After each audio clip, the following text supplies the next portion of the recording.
चला रहे हैं या कोई और अखिलेश सरकार की मुराद क्या है, इच्छा क्या है, चाहते क्या है वो? करोड़ों का लबादा, शराफत की हवेली, जरायम का इरादा, क्या यही था तेरा वायदा? दागियों का सजा दरबार। तो उत्तर प्रदेश की अखिलेश यादव सरकार का पहला मंत्रिमंडल का विस्तार हुआ। एक कैबिनेट मंत्री, एक राज्य मंत्री, स्वतंत्र प्रभार और 10 राज्य मंत्री शामिल हुए। इन 10 में 5 ऐसे हैं जिनके दामन दागदार हैं, बेहद संगीन मामलों में। अब एक तो पहले से ही दागियों की भरमार थी, ऊपर से जो नए चेहरे आए उनके दामन भी अपराध की काली स्याही में डुबोए हुए तरबतर हैं। ऐसे में सरकार की मंशा पर सवाल उठने लगे हैं और सबसे बड़ा सवाल यह है कि क्या अखिलेश जी वाकई एक पपेट चीफ मिनिस्टर है? क्या अखिलेश जी की वाकई चल रही है? अगर अखिलेश यादव की सरकार में चल रही है तो फिर दागी एंट्री क्यों पा गए? क्या डीपी यादव को पार्टी में शामिल होने से रोकने का अखिलेश जी ने उस वक्त तमाशा किया था? अगर उस वक्त अखिलेश जी ने सही फैसला उठाया था तो आज फिर दागियों की पौबारा क्यों हो रही है?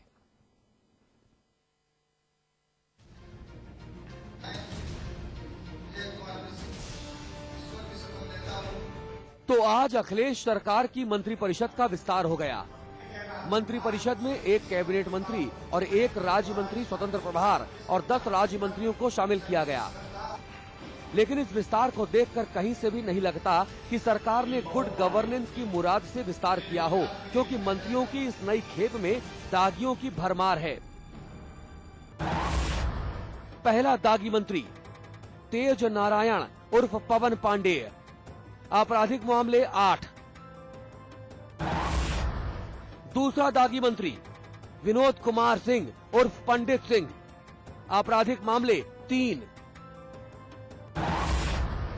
तीसरा दागी मंत्री मनोज पांडेय, आपराधिक मामले 3। चौथा दागी मंत्री राममूर्ति सिंह वर्मा, आपराधिक मामला 1। पांचवा दागी मंत्री गायत्री प्रसाद, आपराधिक मामला 1। ऐसे में सवाल बनता है कि हुजूर क्या पहले से कम दागी थे जो नए लेते आए? लेकिन सवाल से ही बोल पड़े जनाब।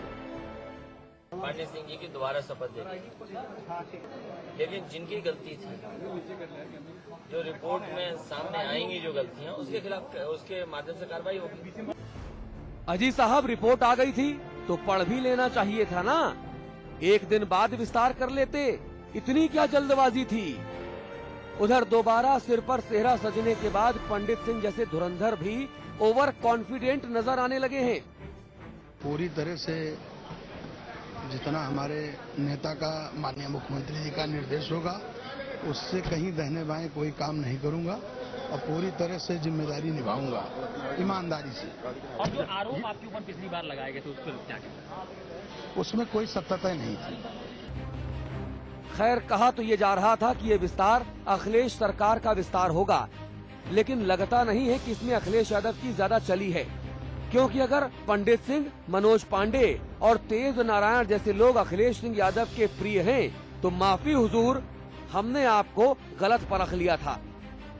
तो देश और उत्तर प्रदेश दोनों ये तो अवश्य जानना चाहेगा कि ऐसा क्या दबाव है कि उनको ऐसे लोगों को दोबारा मंत्री परिषद में लाने पर मजबूर होना पड़ता है जिनके खिलाफ सरकारी डॉक्टरों के किडनैपिंग का आरोप भी रहा है। यानी मंत्रिपरिषद का विस्तार सिर्फ सियासी समीकरणों को साधने की कवायद भर नजर आ रही है। इस विस्तार में सपा सुप्रीमो की उस चेतावनी का असर भी फुर्र नजर आया जिसमें उन्होंने सब पर नजर रखने की बात कही थी। क्या उसी पार की नजर का कमाल था साहब कि इतने होनहार लोगों को मंत्रिपरिषद में शामिल कर लिया?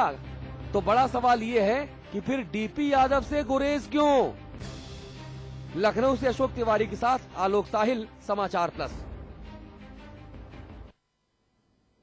और मंत्री पद पा चुके इन 5 महानुभावों को तो आपने देख ही लिया। एक और है साहब जिन्हें लाल बत्ती मिली अभी 10 दिन भी नहीं हुआ, लेकिन सरकार की अनुकंपा देखिए कि पशु तस्करी का और गोरखपुर के तरकुलहा देवी मंदिर पर बलि देने वाली जमीन पर कब्जा करने का आरोप लगने के बावजूद वो अपने पद पर शान से बने बैठे हैं। नाम है केसी पांडे। समाचार प्लस पर हमने केसी की करतूत करके एक पूरी सीरीज चलाई थी। उसमें दिखाया था कि केसी पांडे कैसे खुद को अखिल भारतीय ब्राह्मण महासभा, जो समाजवादी पार्टी की एक शाखा है, उसका राष्ट्रीय अध्यक्ष खुद को बताते हैं। तब हमने राम आश्रय कुशवाहा जी से बातचीत की थी। कुशवाहा जी ने कहा था नहीं मैं इनको नहीं जानता, ये होंगे कोई यहां वहां के होंगे। जब वो मंत्री बन गए, कुशवाहा जी के बराबर खड़े हो गए, तब किसी के पास बोलने को कुछ नहीं। लेकिन जो आरोप लगे वो आरोप बहुत महत्वपूर्ण है। और तो और उनके खिलाफ एक एसपी साहब ने स्टिंग ऑपरेशन भी किया। सोचिए, एसपी ने स्टिंग ऑपरेशन किया, लेकिन जिसके खिलाफ स्टिंग ऑपरेशन हुआ वो मंत्री बन गया और एसपी साहब का सामान बोरिया बिस्तर समेट दिया गया।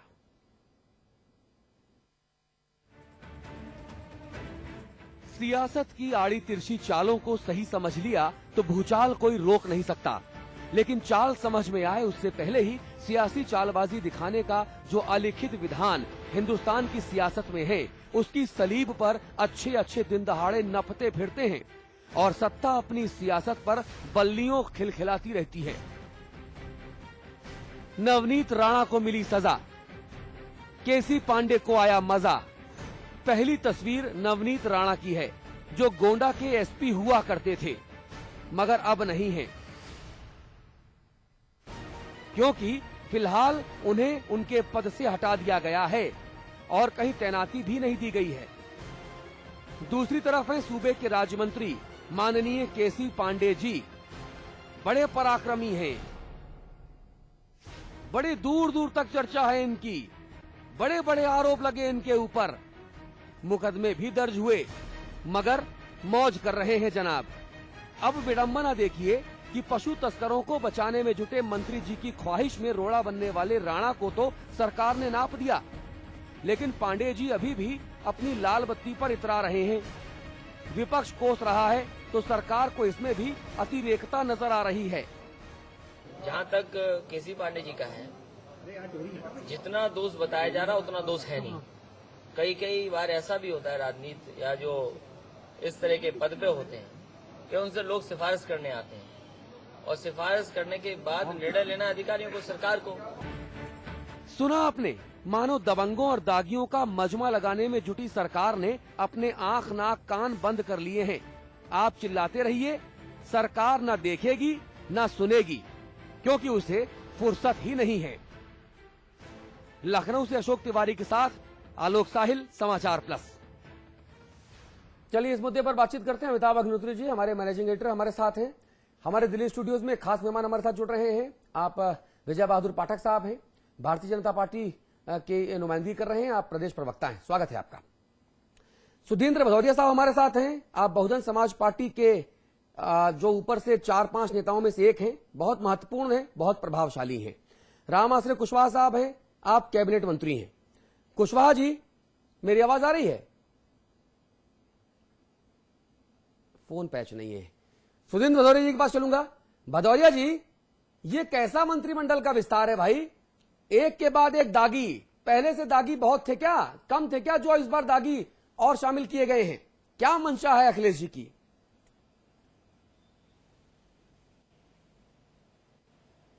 देखिए, पहले तो मैं ये स्पष्ट कर दूं कि मैं बहुजन समाज पार्टी का साधारण कार्यकर्ता हूं। ये बड़प्पन है आपका। दूसरी चीज ये है कि उत्तर प्रदेश की जनता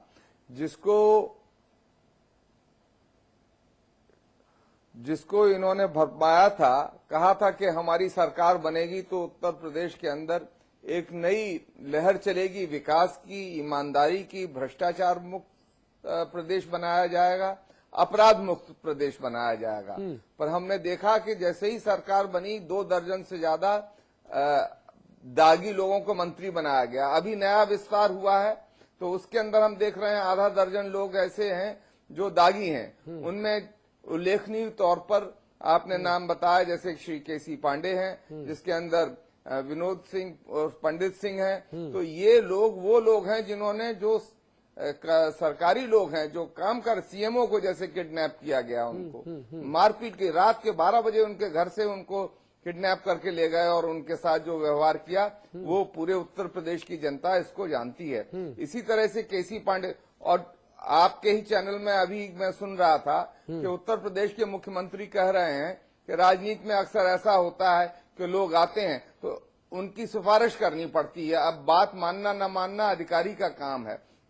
अगर ये अपराधियों की सिफारिश करेंगे तो किस किस्म के ये जनप्रतिनिधि हैं, किस तरह की लोक राजनीति कर रहे हैं, इससे ये स्पष्ट हो जाता है कि उत्तर प्रदेश को ये गर्त में ले गए। और बहन मायावती जी ने शुरू में ही कहा था कि उत्तर प्रदेश के लोग पछताएंगे जब ये देखेंगे कि उत्तर प्रदेश के अंदर समाजवादी जो तथाकथित समाजवादी सरकार बनी है उसके अंदर आम लोगों को राहत नहीं मिल रही है। रामआश्रय कुशवाहा जी के पास चलेंगे। आप उत्तर प्रदेश सरकार के मंत्री हैं, राष्ट्रीय महासचिव हैं, मुलायम सिंह जी की कोर टीम के महत्वपूर्ण स्तंभ हैं।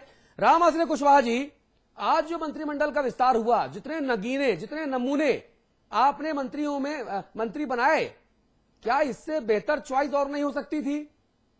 एक के बाद एक दागी पहले ज्यादा थे, अब आपने दागियों को और आगे बढ़ा दिया कि ठीक है भाई, तुम्हारे खिलाफ मुकदमा होगा तुम आ जाओ, तुम्हारे खिलाफ केस है तुम भी आ जाओ। क्या अब यूपी में यह होगा कि जिसके खिलाफ हत्या, बलात्कार, लूट, डकैती, छिनैती, जमीन पर कब्जा, इन सब के आरोप लगे, उनको मंत्री बनाया जाए? तो फिर आप मंत्री कैसे बन गए? सवाल तो मेरा यह है। देखिए, एक बात आपको स्पष्ट कर दूं अतुल जी। जो भी मंत्री आज मंत्रिमंडल में शामिल किए हैं, हाँ। आरोप जरूर लगे थे इनके ऊपर, हाँ। लेकिन जब जांच की गई है तो आरोप पाया नहीं गया। पंडित सिंह को आपने पहले क्यों हटाया था? मुख्यमंत्री जी आज कह रहे हैं कि जांच रिपोर्ट आई है, तो भैया पहले रिपोर्ट पढ़ लेते और फिर मंत्री बनाते। आप कह रहे हैं रिपोर्ट मैंने पढ़ी नहीं, रिपोर्ट पढ़ूंगा अभी। बड़ी दिक्कत, देखिए अतुल जी, बहुत दिक्कत उस समय आती है हाँ। जब कोई आरोप लगता है और हटाया नहीं जाता है। हाँ।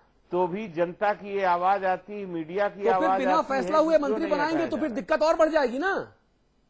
नहीं, देखिए, आप इस बात को दो तरफ से लीजिए। आप यदि आरोप लगता है और हटाया ना जाए तो भी मीडिया और जनता यही कहती है कि इस आदमी को क्यों नहीं हटाया जा रहा। हाँ। हटाया गया, जांच के बाद वो साफ पाया गया। नहीं, कुशवाहा जी, आज मुख्यमंत्री जी ने यह बात कही कि जांच रिपोर्ट मेरे पास आई है, मैं रिपोर्ट को पढ़ूंगा फिर बताऊंगा।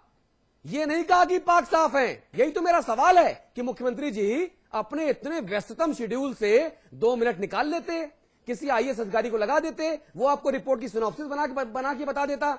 और अगर आपको लगता कि हाँ साहब, नेताजी आपके बहुत बड़े पराक्रमी हैं, दूध के धुले हैं, इनके खिलाफ जो आरोप लगे वो आरोप गलत थे, तो आप उनको डिप्टी सीएम बना देते। क्या दिक्कत थी इसमें? देखिए, मुख्यमंत्री जी का ये विशेषाधिकार है। हो सकता है उन्होंने पढ़ लिया हो तभी इनको मंत्रिमंडल में सम्मिलित अच्छा, लेकिन किया मीडिया होगा। वालों को ना बताया हो। अब ये हो सकता है कि आपसे परहेज कर गए हों वो। अच्छा। लेकिन मुझे लगता है कि जांच आने के बाद रिपोर्ट पढ़ने में ज्यादा समय नहीं लगेगा। हाँ। मंत्रिमंडल में शपथ दिलाने में थोड़ा समय लगता है। हाँ। पढ़ जरूर लिया होगा। अच्छा, ये बताइए, ये माननीय मनोज पांडे जी, इनके ऊपर हत्याओं के मुकदमे हैं। इसके अलावा माननीय पवन पांडे साहब, इनके बारे में भी कहा जाता है कि साहब इनका भी जो है जो रिकॉर्ड है वो बहुत अच्छा नहीं है। इसमें विनोद सिंह साहब के बारे में हम चर्चा कर ही रहे हैं। विजय मिश्रा जी के बारे में तो रात बीत जाएगी, बात नहीं बीतेगी साहब। मुझे सिर्फ ये बता दीजिए, फिर डीपी यादव साहब से परहेज करने का ड्रामा क्यों? डीपी यादव साहब को तो रेड कार्पेट बिछाइए और बोली भैया अब तो आप डिप्टी सीएम बनने के लायक हो गए, चूंकि आप इन सभी लोगों से ज्यादा दागी हो। देखिए, राजनीति में यदि आप किसी को ले लेंगे, हाँ। कोई ना कोई आरोप तो लगता है राजनीति में, तो आरोप लगे हैं। हाँ।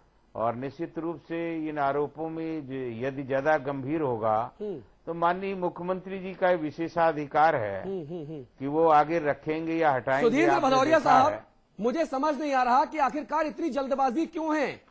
अपने फैसलों को पलटने की जल्दबाजी सरकार को क्यों है? पहले मंत्रियों को हटाते हैं, फिर दोबारा मंत्री बनाते हैं। जब हटाया तो क्या सोच के हटाया? रिपोर्ट आई नहीं। और रिपोर्ट किसने दी? किसी अदालत ने से तो रिपोर्ट आई नहीं। अभी वो मामला अदालत में चल रहा है। जिन दफाओं के तहत मुकदमे दर्ज हुए पंडित सिंह के खिलाफ, वो दफाएं अभी एज इट इज दर्ज हैं। केस चल रहा है, केस वापस नहीं लिया गया और आप दोबारा मंत्रिमंडल में एंट्री कर दे रहे हैं।